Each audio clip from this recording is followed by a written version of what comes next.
ආයුබෝවන් අද අපි මේ කතා කරන්න යන්නේ ආර්පිකෝ ඉන්ෂුරන්ස් සමාගම ගැන. එයාලගේ 2025 පළමු කාර්තුවේ මූල්‍ය ප්‍රතිඵල නිකුත් වෙලා තියෙනවා මේ 7 වෙනිදා. ඔව් අධ්‍යක්ෂ මණ්ඩලය අනුමත කරපු මේ අතුරු වාර්තාව තමයි අපි මේ බලන්නේ. මුලින්ම බලුවම පේන දෙයක් තමයි ගිය අවුරුද්දේ මේ කාලයට සාපේක්ෂව ලාභය සෑහෙන අඩුවීමක් තියෙනවා වගේ නේද? ඔව් ඒක තමයි ප්‍රධානම කාරණය. 2024 පළමු කාර්තුවේදී රුපියල් මිලියන 47ක් විතර තිබුණා බදු ගෙවුවට පස්සේ ලාභය. ඒත් මේ පාර ඒ කියන්නේ 2025 පළමු කාර්තුවේදී ඒක රුපියල් මිලියන 11.8කට විතර බැහැලා. මිලියන 47 ඉඳලා මිලියන 12කට ආසන්න අගයකට. ඒක ඒ කියන්නේ 4 ගුණයක විතර පහත වැටීමක්. ලොකු අඩුවීමක්. ඉතින් මේකට ප්‍රධානම හේතුව විදියට මොකක්ද වාර්තාවේ පෙන්වන්නේ? වියදම් වැඩිවීමක්ද නැත්නම් නෑ ප්‍රධාන වශයෙන්ම බලපාලා තියෙන්නේ ආදායම් පැත්තෙන්. දලලියු වාරික ආදායම ඒ කියන්නේ gross written premium එක ගිය අවුරුද්දේ මිලියන 568ක් වෙද්දී මේ පාර ඒක මිලියන 447.5කට අඩු වෙලා. එතකොට ආදායමුත් මිලියන 120කින් විතර අඩු වෙලා. මේ අඩුවීම එක විදිහටද වෙලා තියෙන්නේ නැත්නම් විශේෂිත අංශයකින්ද? වාර්තාවේ අර 4 වෙනි සටහන බලවම පේනවා මේකට ලොකුම බලපෑම විත් තියෙන්නේ සමූහ වාරික ඒ කියන්නේ group premium ආදායම පහළ යාමෙන්.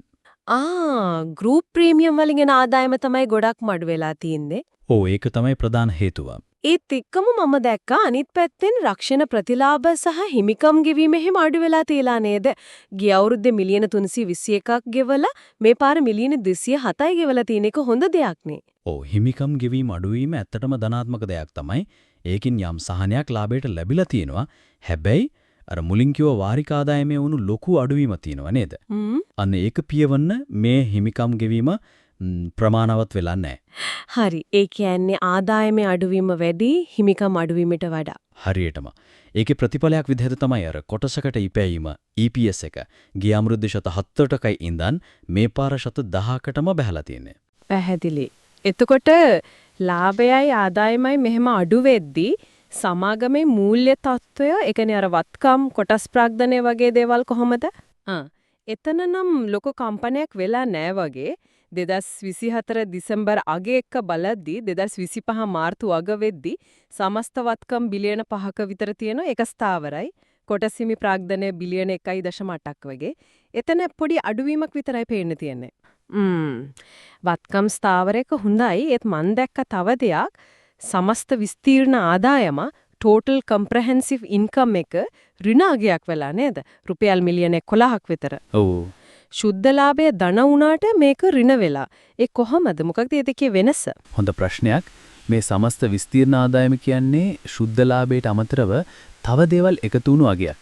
විශේෂයෙන්ම සමාගම ආයෝජනය කරලා තියෙන සමහර වත්කම් තියෙනවනේ.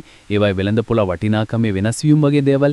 ඒවා කෙලින්ම ලාභයට එන්නේ නැතු වුණත් සමාගමේ සම්පූර්ණ වත්කම් වටිනාකමට බලපානවා.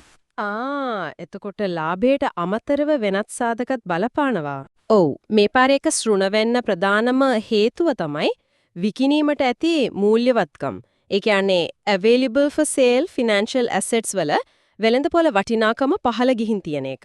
ඒ කියන්නේ ආයෝජනය කරපු කොටස් බැඳුම් කර වගේ දේවල් වල මිල අඩු වෙලා. ඒ වෙනස විතරක් මිලියන 23ක විතර ශ්‍රුණාගයක්. ගිය අවුරුද්දේ මේ කාලයක ධනාගයක් වෙලා තිබුණේ නේද? ඔව් ගිය අවුරුද්දේ මිලියන 125ක විතර ධනාගයක් තිබුණා.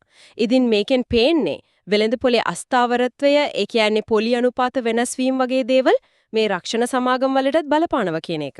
ඒක වැදගත් නිරීක්ෂණයක්. වෙළඳපොළ තත්වයන්ගේ බලපෑම. හැබැයි මට තව පොඩි ප්‍රශ්නයක් තියෙනවා.